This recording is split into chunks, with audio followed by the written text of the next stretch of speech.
দরবারে অগণিত বার শুকরিয়া এবং কৃতজ্ঞতা যে আল্লাহ রাব্বুল আলামিন আমাদেরকে এমন একটি সুন্দর ঘরে একত্রিত করেছেন আমাদের সন্তানদের সম্পর্কে কিছু জানা শোনা এবং পরবর্তী পরিকল্পনা বিষয়গুলো আলোচনা করেন।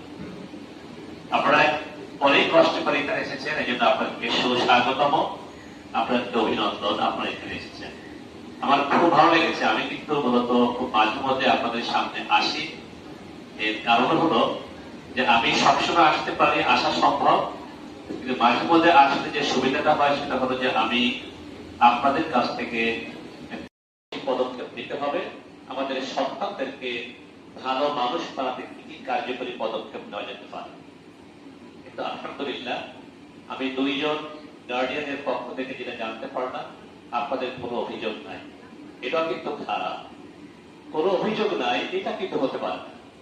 কারণ নদী যখন প্রবাহিত হয়, নদী কিন্তু সবসময় পরিষ্কার পানি, কিছু না কিছু ত্রুটি বিচ্যুতি আমাদের থাকবে, সেটি আমরা জানতে চাই। যদি হ্যাঁ, আমাদের ম্যাডাম বলেছেন একজন যে কিছু আছে যেটা আমরা আপনাকে বললে সংশোধন হয়ে যায়, এটি একটি ভালো দিক। কারণ সবকিছুই মানে ঘন ঘটা করে মানে কোন আওয়াজ করে বলার মধ্যে কোনো কৃত্য নাই, বরং প্রবলেমটাকে আইডেন্টিফাই করে যদি ওইটাকে সমাধান করা যায়, নিজেরা আলোচনা করে, that is the way and very best way of the solution. এটা আমরা করতে পারি। আমরা জানি যে আমাদের এখানে অনেক নতুন গার্ডেন আছেন যাদের সাথে আমাদের খুব একটা পরিচয় বা কথা বলার সুযোগ হয়নি। তো আমি